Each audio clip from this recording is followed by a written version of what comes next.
ಪತ್ರಕರ್ತರು ಅಂತ ಹೇಳಿದರೆ ನಾವು ಏನು ಹೇಳಲಿಕ್ಕಿಲ್ಲ. ಅವರು ಎಲ್ಲದನ್ನು ತಿಳ್ಕೊಂಡವರು ಅಂತ ನಮ್ಮ ಅಭಿಪ್ರಾಯ. ಸಮಾಜದಲ್ಲಿರುವಂಥ ಅಭಿಪ್ರಾಯ ಅಂದರೆ ಪತ್ರಕರ್ತರು ದಿವಸಕ್ಕೆ ಒಂದು 25-50 ಜನರನ್ನು ಬೇರೆ ಬೇರೆ ರೀತಿಯ ಜನರುಗಳನ್ನು ಭೇಟಿ ಮಾಡ್ತಾರೆ. ಅವರು ಎಲ್ಲದನ್ನು ತಿಳ್ಕೊಂಡವರು, ಎಲ್ಲದರ ಬಗ್ಗೆ ಅವರಿಗೆ ಮಾಹಿತಿ ಇರುವವರು ಅಂತ ನಮ್ಮ ಅಭಿಪ್ರಾಯ. ಈ ದೇಶ, ಈ ರಾಜ್ಯ ನಡೆಯುವುದು ಯಾವ ಆಧಾರದ ಮೇಲೆ ಅಂದರೆ ಶಾಸಕಾಂಗ, ಕಾರ್ಯಾಂಗ, ನ್ಯಾಯಾಂಗ ಅಂತ ನಡೀತದೆ. ಪತ್ರಿಕೆಯನ್ನು ಇನ್ನೊಂದು 4ನೇ ಅಂಗ ಅಂತ ಗುರುತಿಸಿದ್ದಾರೆ, ಅಧಿಕೃತವಾಗಿ ಅಲ್ಲ. ಈ ಸಮಾಜದಲ್ಲಿ ಪತ್ರಿಕೆ 4ನೇ ಅಂಗ ಅಂತ ನಾವು ಗುರುತಿಸಿದ್ದೇವೆ. ಶಾಸಕಾಂಗ, ಶಾಸಕರು, ಜನಪ್ರತಿನಿಧಿಗಳು ಏನು ಆರಿಸಿ ಕಳಿಸ್ತಾರೆ, ಇವರಿಗೆ ಕೆಲಸ ಏನಂತ ಹೇಳಿದರೆ ಕಾನೂನು ಮಾಡುವಂಥದ್ದು ಕೆಲಸ. ಒಳ್ಳೆ ಕಾನೂನು ಮಾಡಬೇಕು, ಹಿಂದೆ ಮಾಡಿರುವಂಥ ಕಾನೂನುಗಳನ್ನು ತಿದ್ದುಪಡಿ ಮಾಡಬೇಕು, ಜನರಿಗೆ ಬೇಕಾಗುವಂಥ ಶಾಸನಗಳನ್ನು, ಕಾನೂನುಗಳನ್ನು ಮಾಡಬೇಕು ಅಂತ ಅವರನ್ನು ಆರಿಸಿ ಕಳಿಸಿರ್ತಾರೆ. ಕಾರ್ಯಾಂಗ ಅಂತ ಹೇಳಿದರೆ ಅಧಿಕಾರಿಗಳು, ಎಲ್ಲ ಶಾಸನ ಮಾಡಿದ್ದನ್ನು ಕಾರ್ಯರೂಪಕ್ಕೆ ತರೋದು ಅಧಿಕಾರಿಗಳು, ಅವರು ಕಾರ್ಯರೂಪಕ್ಕೆ ತರಬೇಕು. ಆನಂತರ ಅದರಲ್ಲಿ ಎರಡರಲ್ಲೂ ಯಾವುದು ಸರಿಯಾಗಿಲ್ಲ ಅಂತಂದರೆ ನ್ಯಾಯಾಂಗ ಅಂತ ಹೇಳ್ತಾರೆ. ಈಗ ನ್ಯಾಯಾಂಗಕ್ಕೆ ಹೋಗ್ತಾರೆ ಅಂದರೆ ಕೋರ್ಟಿಗೆ ಹೋಗ್ತಾರೆ. ಅದರ ಈ 3 ಅಂಗಗಳ ಮಧ್ಯೆ ವ್ಯತ್ಯಾಸಗಳು, ಅವರನ್ನು ಸರಿಪಡಿಸುವಂಥ ಕೆಲಸ ಮಾಡ್ತಾ ಇರೋದು ಇವತ್ತು ಪತ್ರಿಕಾ ಉದ್ಯಮ, ಪತ್ರಿಕಾ ರಂಗ ಅಂತ ನಾವು ಹೇಳ್ಬೋದು. ಇವಾಗ ಪತ್ರಿಕಾ ರಂಗದಲ್ಲೂ ಕೂಡ ಬೇಕಾದಷ್ಟು ಏನು ಮುಂದುವರೆದಿದೆ. ವಾಟ್ಸಪ್ಗಳಲ್ಲಿ ಬರ್ತದೆ ನಿಮಗೆ ಬೇರೆ ಬೇರೆ ಮಾಹಿತಿಗಳು. ಪತ್ರಿಕಾ ರಂಗ, ಪತ್ರಿಕೆ ಓದುವ ಮೊದಲು ನಮಗೆ ಆವತ್ತಿಗೆ ಇನ್ಸ್ಟಂಟಾಗಿ ಎಲ್ಲ ಮಾಹಿತಿಗಳು ಸಿಗ್ತದೆ. ಅದರ ವ್ಯತ್ಯಾಸಗಳು ಇಷ್ಟೇ. ಈ ಪತ್ರಿಕಾ ರಂಗ, ಪತ್ರಿಕೆಯಲ್ಲಿ ಮತ್ತು ಪ್ರಿಂಟ್ ಮೀಡಿಯಾ ಮತ್ತು ಏನು ನಿಮ್ಮ ಎಲೆಕ್ಟ್ರಾನಿಕ್ಸ್ ಮೀಡಿಯಾ ಇದೆ, ಇದರಲ್ಲಿ ನಿಖರವಾದ, ಸತ್ಯಕ್ಕೆ ಹತ್ತಿರವಾದ ವಿಚಾರಗಳು, ನಿಖರವಾದ ಅಂದರೆ ದಾಖಲೆಗಳು ಇರುವಂಥ ಮಾಹಿತಿಗಳು ಬರ್ತದೆ. ಆದರೆ ವಾಟ್ಸಪ್ಗಳು, ಬೇರೆ ಬೇರೆ ವಿಚಾರಗಳು ಏನಿದೆ ಇವತ್ತು, ಸೋಷಿಯಲ್ ಮೀಡಿಯಾ ಏನಿದೆ, ಆದರೂ ಅವನ್ನ ವಾಕ್ಸ್ವಾತಂತ್ರ್ಯ, ಏನು ಬೇಕಿದ್ರೂ ಬರಿಬೋದು, ಯಾರ ಬೇಕ ಮೇಲೆ ಬರಿಬೋದು, ಯಾವ ಮೆಸೇಜ್ಗಳನ್ನು ಹಾಕ್ಬೋದು, ಆನಂತರ ಅದನ್ನು ತಿದ್ದುವಂಥ ಕೆಲಸಗಳು ಆಗ್ತಾಯಿದೆ. ಆದರೂ ಸಮಾಜ ಇವತ್ತು, ಸೊಸೈಟಿ ಇವತ್ತು ಕೂಡ ಈ ಏನು ಹಿಂದಿಂದ ಮುಂದುವರೆದುಕೊಂಡು ಬಂದಿದೆ ಅದರ ಮೇಲೆ ಅವಲಂಬಿತವಾಗಿ ನಿಂತಿದೆ. ಏನಾದರೂ ಇದ್ದರೆ ಆ ಪೇಪರಲ್ಲಿ ಬಂದದ್ದು, ಇಲ್ಲದ್ರೆ ಎಲೆಕ್ಟ್ರಾನಿಕ್ಸ್ ಮೀಡಿಯಾ ಬಂದದ್ದನ್ನು ಜನರು ಹೆಚ್ಚು ಅದನ್ನು ಅವಲಂಬಿಸಿದ್ದಾರೆ ಹೊರತು, ಈ ಸೋಷಿಯಲ್ ಮೀಡಿಯಾದಲ್ಲಿ ಬಂದಿದ್ದು ಭಾರಿ ಬೇಗ ಸ್ಪ್ರೆಡ್ ಆಗ್ತದೆ. ಆದರೂ ಅದಕ್ಕೆ ಅದು ಕನ್ಫರ್ಮ್ಡ್ ಮೆಸೇಜ್ಗಳು, ಕನ್ಫರ್ಮ್ಡ್ ಮಾಹಿತಿಗಳು ಆಗಿರೋದಿಲ್ಲ. ಈಗ ಎಲ್ಲ ಕಡೆ ಬೆಳೆದಿದೆ. ಜನಗಳನ್ನು, ಸಮಾಜವನ್ನು, ಜನಪ್ರತಿನಿಧಿಗಳನ್ನು ಬಹುಶಃ ತಿದ್ದುವಂಥ ಕೆಲಸಗಳು ಪತ್ರಿಕೆಗಳು ಮಾಡ್ತವೆ. ಅವ್ರದ್ದು ಏನು ಕೆಲಸ ನೀವು ನೋಡಿರ್ಬೋದು, ನಾವು ನೋಡ್ತೀವಿ, ಹೋದಲ್ಲೆಲ್ಲ ನಿಮ್ಮಿಂದೆಲ್ಲ ಜಾಸ್ತಿ ನಾವು ನೋಡ್ತೀವಿ. ಯಾರಾದರೂ ಒಬ್ಬ ಮಿನಿಸ್ಟ್ರುಗಳು ಬಂದರೆ, ಯಾವುದಾದ್ರೂ ಒಂದು ಕೆಲಸಗಳಿದ್ದರೆ ಬೆಳಿಗ್ಗಿಂದ ಸಾಯಂಕಾಲದವರೆಗೆ ಕಾಯ್ತಾರೆ ಮಾಹಿತಿಗಾಗಿ. ವಿಧಾನಸೌಧದ ಎದುರು ಬೆಳಿಗ್ಗೆ ಕ್ಯಾಮರಾ ಇಟ್ಟು ಕೂತ್ರೆ ರಾತ್ರಿ 8 ಗಂಟೆವರೆಗೂ ಅವರು ಕಾಯ್ತಾ ಇರ್ತಾರೆ. ಒಂದು ಈ ಕೆಲಸವನ್ನು ಮಾಡುವವರು ನಮ್ಮ ರಕ್ಷಣೆಗಾಗಿ ಪೊಲೀಸ್ ಇಲಾಖೆ, ಆನಂತರ ಮಾಹಿತಿಗಾಗಿ ಮಾಡುವುದಂತ ಹೇಳಿದರೆ ಅದು ಪತ್ರಿಕಾ ರಂಗ ಅಂತ ಹೇಳ್ಬೋದು. ನಾವು ಏನನ್ನು ಹೇಳಿದರು, ಒಳ್ಳೆಯದನ್ನು ಹೇಳಿದರು, ಕೆಟ್ಟದನ್ನು ಮಾಡಿದರೂ ತಿದ್ದುವಂಥ ಕೆಲಸವನ್ನು ಮಾಡುವಂಥದ್ದು ಪತ್ರಿಕಾ ರಂಗ. ನಮಗೆ ಇಲ್ಲದ್ರೆ ಹೆದರಿಕೆನೇ ಇರಲಿಕ್ಕಿಲ್ಲ. ಈ ಪೊಲೀಸು ಮತ್ತು ಪತ್ರಿಕಾ ರಂಗ ಇಲ್ಲದಿದ್ದರೆ ನಾವು ಏನು ಮಾಡ್ತೇವೆ? ಅದು ರಾಜಕಾರಣಿಗಳಂತೂ ತಿದ್ದುವವರೇ ಇಲ್ಲ, ಏನು ಮಾಡಿದರೆ ಆಗ್ಬೋದು ಅಂತ ತಿಳ್ಕೊಬೋದು. ಹೆದರಿಕೆ ಯಾರಿಗೆ? ರಾಜಕಾರಣಿಗಳಿಗೆ. ಪತ್ರಿಕೆ ಹೊಡೆದ ಹೆದರಿಕೆ. ಪತ್ರಿಕೆಯಲ್ಲಿ ಏನಾದರೂ ಬರೆದು ಬಿಡ್ತಾರಾ? ಏನಾದರೂ ಹೆಚ್ಚು ಕಡಿಮೆ ಮಾಡಿದರೆ ಪತ್ರಿಕೆಯವರು ಬರೀತಾರೆ. ಅಂದರೆ ಭಾರಿ ಜಾಗ್ರತೆ. ಅವರು ಏನು ನೋಡಿದರೂ, ರಾಜಕಾರಣಿಗಳು ನೋಡೋದು ಆ ಪತ್ರಿಕೆಯಲ್ಲಿ ಏನಾದರೂ ಅವರು ವ್ಯವಸ್ಥಿತವಾಗಿ ಅದನ್ನು ಜಾಗರೂಕತೆ ವಹಿಸುವ, ಅಂದರೆ ಅವನು ಮಾಡುವಂಥ ಕೆಲಸದಲ್ಲಿ ಅವನನ್ನು ತಿದ್ದುಕೊಳ್ಳುವಂಥ ಕೆಲಸವನ್ನು ಮಾಡ್ತಾನೆ. ಪೊಲೀಸ್ಗಳು ಕೂಡ ಅದೇ ರೀತಿ ಇಡೀ ದಿವಸ ಕಾಯುವಂಥ ಕೆಲಸವನ್ನು ಮಾಡ್ತದೆ. ಅದು ಎಲ್ಲೋ ಒಂದು ಹಂತದಲ್ಲಿ, ಈಗ ಪ್ರಾಸ್ತಾವಿಕವಾಗಿ ಮಾತಾಡಿದವರು ಹೇಳಿದ ಹಾಗೆ, ಎಲ್ಲೋ ಒಂದು ಹಂತದಲ್ಲಿ ಅದು ಏನು ಹಿಂದಿನ ವಿಚಾರಗಳಿತ್ತು, ಅದು ಈಗ ಆ ಕ್ವಾಲಿಟಿ ಎಲ್ಲದರಲ್ಲೂ ಕಡಿಮೆ ಆಗ್ತಾ ಬರೋದನ್ನು ನಾವು ಕಂಡಿದ್ದೇವೆ. ಅಂದರೆ ಒಬ್ಬರ ಪರವಾಗಿ ಒಬ್ಬರು ಒಂದು ಪರವಾಗಿ ಏನಾದರೂ ಪತ್ರಿಕೆಯಲ್ಲಿ ಪ್ರಕಟ ಆದರೆ ಇನ್ನೊಂದು ಅಷ್ಟು ಪತ್ರಿಕೆಗಳು ಅದರ ವಿರುದ್ಧವಾಗಿ ಬರೆಯುವುದಂತಲೂ ನಾವು ಕಂಡಿದ್ದೇವೆ. ಅಂತೂ ಪತ್ರಿಕೆ ಇಲ್ಲದ್ರೆ ಸಮಾಜವನ್ನು ತಿದ್ದಲಿಕ್ಕೆ ಖಂಡಿತ ಸಾಧ್ಯ ಇಲ್ಲ. ಇವತ್ತು ಇಲ್ಲಿ ಪ್ರಾಸ್ತಾವಿಕವಾಗಿ ಮಾತಾಡಿದಾಗ ಅಷ್ಟು ವಿಚಾರಗಳನ್ನು ಉಲ್ಲೇಖ ಮಾಡಿದರು. ನಾವು ಇಲ್ಲೆಲ್ಲ ಕಾಣ್ತಾ ಇರೋದು ಬಿ ಟಿ ರಂಜನ್. ನಾವು ಚಿಕ್ಕದಿರುವಾಗ ನಾನು 7ನೇ ಕ್ಲಾಸಿಗೆ ಸ್ಕೂಲಿಗೆ ಹೋಗುವಾಗ ಈ ಬಿ ಟಿ ರಂಜನ್ ಯಾವಾಗಲೂ ನಮ್ಮ ಬಸ್ಸಲ್ಲಿ ಬರಲಿಕ್ಕಿತ್ತು. ಆವತ್ತಿಂದ ಒಂದು ಉದಯವಾಣಿ ಪೇಪರ್ ಹಿಡ್ಕೊಂಡು ಬಿ ಟಿ ರಂಜನ್ ಬರ್ತಾ ಇರುವಂಥದ್ದು. ಆನಂತರ ನಿರಂತರ ನಮ್ಮ ಜೊತೆ ಮಾತುಕತೆಯಲ್ಲಿ ಇದೆ ಒಡನಾಟದಲ್ಲಿ ಸೇರಿಕೊಂಡವರು. ಬಿ ಟಿ ರಂಜನ್ ಹೆಸರು ಹಿಡಿದ ಕೂಡಲೇ ಪತ್ತೆ ಕಟ್ತಾನೆ. ಅವರ ವಿಚಾರಗಳು ಒಬ್ಬ ಮನುಷ್ಯ ಅಂದ ಮೇಲೆ ಅಡ್ವಾಂಟೇಜ್ ಡಿಸ್ಅಡ್ವಾಂಟೇಜ್ ಒಳ್ಳೆಗಳು ಕೆಟ್ಟದು ಎಲ್ಲ ಇದ್ದೇ ಇರ್ತದೆ.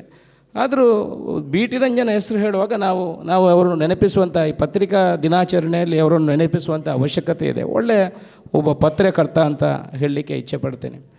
ಆನಂತರ ಇಲ್ಲಿ ಪತ್ರಿಕೋದ್ಯಮ ನಾವು ಬೇರೆ ಕಡೆಗೆ ನಾವು ಏನು ಕಂಪೇರ್ ಮಾಡಿದರೆ ದೊಡ್ಡ ಸಿಟಿಗೆ ನಾವು ಪತ್ರಿಕಾ ರಂಗವನ್ನು ನಮ್ಮ ಪುತ್ತೂರಿನ ಪತ್ರಿಕಾ ರಂಗವನ್ನು ನಾವು ಕಂಪೇರ್ ಮಾಡಿದರೆ we are having very good all reporters.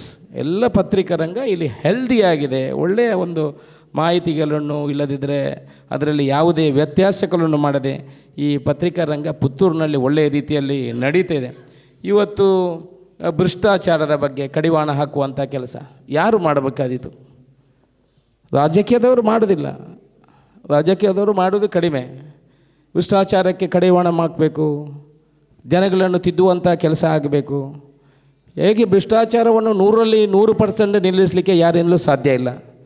ಆದರೆ ನಾನು ಭ್ರಷ್ಟಾಚಾರಿ ಆಗದಿದ್ದರೆ ಇನ್ನೊಬ್ಬ ಭ್ರಷ್ಟಾಚಾರ ಮಾಡುವುದನ್ನು ಕಡಿಮೆ ಮಾಡ್ಬೋದು. ಅದನ್ನು ಎತ್ತಿ ತೋರಿಸುವಂಥ ಕೆಲಸ ಇಲ್ಲ. ಭ್ರಷ್ಟಾಚಾರವನ್ನು ಯಾರು ಕಡಿವಾಣ ಹಾಕಲಿಕ್ಕೆ ಪ್ರಯತ್ನ ಮಾಡ್ತಾನೆ ಅವರಿಗೆ ಸ್ಫೂರ್ತಿ ಕೊಟ್ಟರೆ, ಬಹುಶಃ ಅಂಥ ವ್ಯಕ್ತಿಗಳು ಯಾರಾದರೂ ಇದ್ದರೆ ಅವರಿಗೆ ಸ್ಫೂರ್ತಿ ಕೊಟ್ಟರೆ ಅವರು ಇನ್ನಷ್ಟು ಅದರ ಬಗ್ಗೆ ಒತ್ತು ತರುವಂಥ ಕೆಲಸವನ್ನು ಮಾಡ್ಬೋದು. ಅದಕ್ಕೆ ಪತ್ರಿಕಾ ರಂಗ ಅದನ್ನು ಮಾಡುವಂಥ ಕೆಲಸ ಆಗಬೇಕು. ನಾನು ಈಗ MLA ಆಗಿ ಶಾಸಕನಾಗಿ 2 ತಿಂಗಳಾಗಿದೆ. ನನ್ನಿಂದ ಆಗುವಂಥ ವಿಚಾರಗಳನ್ನು ನಾನು ಚುನಾವಣೆ ಮೊದಲು ಕೂಡ ಎಲ್ಲರ ಕಡೆ ಹೇಳಿದ್ದಿಷ್ಟೇ, ಭ್ರಷ್ಟಾಚಾರಕ್ಕೆ ಕಡಿವಾಣ ಹಾಕ್ತೇನೆ ಅನ್ನೋ ವಿಚಾರವನ್ನು ಹೇಳಿಕೊಂಡು ಬಂದಿದ್ದೀನಿ. ಇವತ್ತಿನವರೆಗೂ ಅದನ್ನು ಆ ವಿಚಾರದಲ್ಲಿ ಕೆಲಸ ಮಾಡುವಂಥ ಕೆಲಸ ಮಾಡ್ತಾಯಿದ್ದೇನೆ. ಈಗ ನೋಡಿರ್ಬೋದು, ನಾವು ಇಲ್ಲಿ ಬರುವಾಗಲೇ ನೋಡಿದೆ ಕೆಲವು ಕೆಲಸಗಳು ಆಗುವ ವಿಚಾರಗಳು ಇಲ್ಲಿ ನೋಡಿದರೆ ಸಮಾಜದಲ್ಲಿ ಹೇಗೆ ತಿದ್ದುಪಡಿಗಳು ಆಗ್ಬೋದು. ಈ ಕಟ್ಟಡವನ್ನು ನೋಡಿದರೆ ಇನ್ನೂ ಬಿಟ್ಟು ಕೊಟ್ಟಿಲ್ಲ ಅಂತ ಹೇಳ್ತಾರೆ. 5 ವರ್ಷ ಆಯಿತು ಅಂತ ನಮ್ಮ ಪ್ರಿನ್ಸಿಪಾಲ್. 7 ವರ್ಷ, 3 ವರ್ಷದಲ್ಲಿ ಮಾಡುವ ಕಟ್ಟಡ 7 ವರ್ಷ ಆಗಿದೆ. U C the quality of this building. ಆ ಮಕ್ಕಳು ಬರುವಾಗ ರೇಲಿಂಗ್ ಇಲ್ಲ. ಯಾರನ್ನು ಒಬ್ಬರನ್ನು ದೂಡಿದರೆ ಕೆಳಗೆ ಸ್ಪೈನಲ್ ಕಾರ್ಡ್ ಕಟ್ಟಾದರೆ ಅವನು ಜೀವನ ಪೂರ್ತಿ ಮಲಗಿದಲ್ಲಿರಬೇಕು. ಮಕ್ಕಳು ಓಡ್ತಾರೆ. No safety measures. ಸೊ ನಾವು ಜನಪ್ರತಿನಿಧಿಗಳು ನಾವು ಹುಷಾರಾಗಬೇಕು. ಆದರೆ ಮಾತ್ರ ಅಧಿಕಾರಿಗಳು ಮತ್ತು ಕಾಂಟ್ರಾಕ್ಟರ್ಗಳನ್ನು ಹಿಡ್ಕೊಂಡು ಮಾಡುವಂಥ ಕೆಲಸಗಳನ್ನು ಮಾಡ್ಬೋದು. ಜನಪ್ರತಿನಿಧಿಗಳೇ ಆ ಕಡೆ ಈ ಕಡೆ ಭ್ರಷ್ಟಾಚಾರದ ಕಡೆಗೆ ಗಮನ ಕೊಟ್ಟರೆ ಮತ್ತು ಯಾರಿಗೂ ನಮಗೆ ಹೇಳುವಂಥ ಅಧಿಕಾರ ಇಲ್ಲ. ಯಾರು ಕೇಳ್ತಾರೆ? ಈ ಬಿಲ್ಡಿಂಗ್ ಕಟ್ಟುವನ ಹತ್ರ ನಾನು ಒಂದಷ್ಟು ತಗೊಂಡ್ರೆ ಅವ್ರು ಯಾರಾದರೂ ಕೇಳಲಿಕ್ಕೆ ಸಾಧ್ಯ ಇದೆಯಾ? 7 ವರ್ಷ ಆಗಿದೆ ಅಂತ ಹೇಳಿದ್ರೆ ಇದೆಲ್ಲ ನಾವು ಜನಪ್ರತಿನಿಧಿಗಳು ಮಾಡುವಂಥ ಕೆಲಸ. ನಿಮ್ಮೆಲ್ಲ ಸಹಕಾರ ಇರಲಿ. ಈಗ ಪತ್ರಿಕಾ ರಂಗದಲ್ಲಿ ನೀವು ನಮ್ಮನ್ನು ತಿದ್ದುವಂಥ ಕೆಲಸ ನೀವು ಮಾಡಿದ ಕೆಲಸ ಈಗ ನಾನು ಏನಾದರೂ ಒಂದು ಚಿಕ್ಕ ಕೆಲಸ ಮಾಡಬೇಕಿದ್ರೆ ಅದಕ್ಕೆ ಸ್ಫೂರ್ತಿ ನಮ್ಮ ಪುತ್ತೂರಿನ ಭಾಗದ ಪತ್ರಿಕಾ ರಂಗ ಅಂತ ಹೇಳಲಿಕ್ಕೆ ನಾನು ಇಚ್ಛೆಪಡ್ತೇನೆ. ನನಗೆ ವಿಧಾನಸಭೆಯಲ್ಲಿ ಕೂಡ ಮಾತಾಡಲಿಕ್ಕೆ ಇಲ್ಲಿಂದ ಕೆಲವು ನಮ್ಮ ಕಿರಣ್ರಿರ್ಬೋದು, ಇನ್ನು ವಿಜಯವಾಣಿ ಅವರೊಬ್ಬರು ಇದ್ದಾರೆ, ಅವರು ಬೇರೆ ಬೇರೆ ಪತ್ರಕರ್ತರು ಇಲ್ಲಿಯ ವಿಚಾರಗಳನ್ನು ಹೇಳ್ತಾರೆ. ಯಾವ ವಿಚಾರದ ಬಗ್ಗೆ ನೀವು ಧ್ವನಿ ಎತ್ತಬೇಕು, ಇದರ ಬಗ್ಗೆ ನೀವು ಧ್ವನಿ ಎತ್ತಿ. ತುಂಬ ವಿಚಾರಗಳನ್ನು ಕೊಟ್ಟಿದ್ದಾರೆ. ಇನ್ನೊಂದು ಎತ್ತಲಿಕ್ಕೆ ನನಗೆ ಒಂದು ಅಧಿವೇಶನ ಬೇಕಾದಿದ್ದು ಅಷ್ಟಿದೆ. ಆದರೂ ಪ್ರಯತ್ನ ಮಾಡಿ ಒಬ್ಬ ಶಾಸಕನಾಗಿ ಮೊದಲೇ ಬಾರಿಗೆ ವಿಧಾನಸಭೆ ಪ್ರವೇಶಿಸಿ 15 ದಿವಸದಲ್ಲಿ 12 ಸಲ ಮಾತಾಡುವಂಥ ಕೆಲಸವನ್ನು ಮಾಡಿದ್ದೀನಿ. ಅದರಲ್ಲಿ ತುಳುವಲ್ಲಿ ಮಾತಾಡುವಂಥ ಏನು ಮಾತಾಡಿದ್ದೀನಿ ಅದ್ರ 3 ಮಿಲಿಯನ್ ವಿಧಾನಸಭಾ ಸರ್ಕ್ಯುಲೇಷನಲ್ಲಿ 3 ಮಿಲಿಯನ್ ವ್ಯೂ ಆಗಿರೋದು ಈ ಸಲದ ಅಧಿವೇಶನದಲ್ಲಿ ಅದು ರೆಕಾರ್ಡ್ ಆಗಿದೆ. ಇದೆಲ್ಲ ತುಳುವಿಗೆ ಎಷ್ಟು ಪಾಪ್ಯುಲಾರಿಟಿ, ತುಳುವನ್ನು ಎಷ್ಟು ಮೆಚ್ಚಿಕೊಳ್ಳುವವರಿದ್ದಾರೆ ಅಂತ ಹೇಳಿದರೆ ಅದು ನನಗೆ ದೇವರೇ ಪ್ರೇರೇಪಣೆ ಕೊಟ್ಟದ್ದು ಅಂತ ಗೊತ್ತಿಲ್ಲ. ತುಳುವಲ್ಲಿ ನಾನು ಕನ್ನಡದಲ್ಲಿ ತುಳು ಬಗ್ಗೆ ಮಾತಾಡ್ತಾ ಇದ್ದೆ. ಕೂಡಲೇ ನನ್ನ ಮನಸ್ಸು ಹೇಳ್ತೀನಿ ತುಳುವಲ್ಲೇ ಮಾತಾಡುವಂಥ ಆದದ್ದು ಆಗಲಿ ಅಂತ. ಈಗ ತುಳುವಲ್ಲೇ ಮಾತಾಡುವಂಥ ಕೆಲಸ ಆಗಿದೆ. ಇವತ್ತು ಪ್ರಾಸ್ತಾವಿಕವಾಗಿ ಮಾತಾಡುವಾಗ ಹೇಳಿದರು, ನಮಗೆ ಬೇರೆ ಬೇರೆ ಇಲಾಖೆಗಳಿಂದ ತೊಂದರೆ ಆಗ್ತದೆ, ಕಷ್ಟ ಅನುಭವಿಸ್ತದೆ. ಬಹುಶಃ ಸಮಾಜದಲ್ಲಿ ನಾವೆಲ್ಲ ಏನಿದ್ದಾರೆ, ನಾವು ಇವರಿಗೆ ಪತ್ರಕರ್ತರಿಗೆ ಗೌರವ ಕೊಡುವಂಥ ಕೆಲಸ, ಸರ್ಕಾರದ ಮೂಲಕ ರಕ್ಷಣೆ ಕೊಡುವಂಥ ಕೆಲಸ ಸಮಾಜ ಮತ್ತು ಸರ್ಕಾರದ ಮೂಲಕ ಆಗಬೇಕು. ಅವರ ಸ್ವಂತಕ್ಕೆಲ್ಲ, ಅವರು ಸಮಾಜಕ್ಕಾಗಿ ಕೆಲಸ ಮಾಡುವಂಥ ಪತ್ರಕರ್ತರಿಗೆ ಗೌರವ ಮತ್ತು ರಕ್ಷಣೆ ಸಿಕ್ಕಿದರೆ ಇನ್ನಷ್ಟು ಪ್ರಾಮಾಣಿಕವಾಗಿ ಕೆಲಸ ಮಾಡಲಿಕ್ಕೆ ಅವರಿಗೆ ಅವಕಾಶ ಆಗ್ತದೆ. ಇವತ್ತು ನನ್ನನ್ನು ಕರೆದು ಈ ಕಾರ್ಯಕ್ರಮವನ್ನು ಉದ್ಘಾಟನೆ ಮಾಡುವಂಥ ಒಂದು ಅವಕಾಶವನ್ನು ನೀವು ಕಲ್ಪಿಸಿದ್ರಿ. ಅದರ ಜೊತೆಯಲ್ಲಿ ಸನ್ಮಾನ ಮಾಡುವಂಥ ಕೆಲಸವನ್ನು ಕೂಡ 2-3 ಜನರಿಗೆ ಸನ್ಮಾನ ಕಾರ್ಯಕ್ರಮವನ್ನು ಕೂಡ ಇಟ್ಕೊಂಡಿದ್ರಿ. ಒಳ್ಳೆಯ ರೀತಿಯಲ್ಲಿ ಆಗಲಿ. ನಮ್ಮ ನಟೇಶು ಮತ್ತು ಇಲ್ಲ ಅತಿಥಿಗಳೆಲ್ಲ ಬಂದಿದ್ದಾರೆ ನಿಮಗೆ ಸಹಕಾರವಾಗಿ ಕೆಲಸ ಮಾಡಲಿಕ್ಕೆ. ಉಪನ್ಯಾಸ ಕೂಡ ಇದೆ, ಮಕ್ಕಳಿಗೆ ಅದು ಪೂರಕವಾಗಿ ಅದು ಅವರು ಉಪಯೋಗಕ್ಕೆ ಬರಲಿ. ನನಗೆ ಇನ್ನಷ್ಟು ಕಾರ್ಯಕ್ರಮಗಳು ಇದೆ. ಇವತ್ತು ಮಧು ಬಂಗಾರಪ್ಪನವರು ಬರುವುದಿದ್ದಾರೆ, ಬೇರೆ ಬೇರೆ ಕಾರ್ಯಕ್ರಮಗಳು. 11 ಗಂಟೆಗೆ ನಾನು ಜೂನಿಯರ್ ಕಾಲೇಜಲ್ಲಿ ಇರಬೇಕಿತ್ತು. ಸ್ವಲ್ಪ ತಡವಾಗಿದೆ, ನಾನು ಬರುವಾಗಲೇ ಸ್ವಲ್ಪ ತಡವಾಗಿದೆ. ಅಂದರೆ ಬರುವಾಗ ನ್ಯಾಷನಲ್ ಹೈವೇ ಪರಿಸ್ಥಿತಿ ಭಾರಿ ತೊಂದರೆಯಲ್ಲಿತ್ತು. ಒಂದೊಂದು ಗುಂಡಿ 1.5 ಫೀಟು ಗುಂಡಿ ಇದೆ ಒಂದೊಂದು ಬರುವಾಗ. ನಾನು ಬರುವಾಗ ಅಲ್ಲಿ ನ್ಯಾಷನಲ್ ಹೈವೇ ಇಂಜಿನಿಯರನ್ನು ಫೋನ್ ಮಾಡಿ ಅದನ್ನು ಕೂಡಲೇ ಲೆವೆಲ್ ಮಾಡುವಂಥ ಕೆಲಸ ಆಗುವಾಗೊಂದು ಅವರಿಗೂ ಕೂಡ ವಿಚಾರವನ್ನು ತಿಳಿಸಿದ್ದೇನೆ.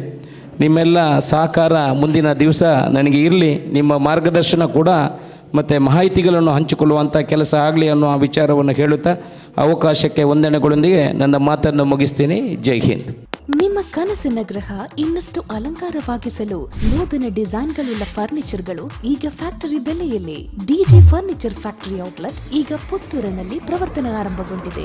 ವಾರ್ಡ್ರೋಬ್ಗಳು, bedroom set, sofa set, wooden ಕೋಟ್ಗಳು, ಕಿಚನ್ ಡೈನಿಂಗ್ ಸೆಟ್ಗಳು, ಸ್ಟಡಿ ಟೇಬಲ್ ಗಳಂತಹ ಮುಂತಾದ ಎಲ್ಲ ರೀತಿಯ ಫರ್ನಿಚರ್ ಈಗ ಫ್ಯಾಕ್ಟರಿ ಬೆಲೆಗೆ. ಕನಸಲು ಇಲ್ಲದಂತಹ ಈ ರಿಯಾಯಿತಿ ಬೆಲೆ ಪ್ರಯೋಜನ ಪಡಿಸಿಕೊಳ್ಳಲು ಸಂದರ್ಶಿಸಿ DJ furniture factory outlet, 𝐼𝐻𝐿 complex near Darbe circle, Puttur. Suddi channel, ಕ್ಷಣ ಕ್ಷಣದ ಸುದ್ದಿಗಾಗಿ.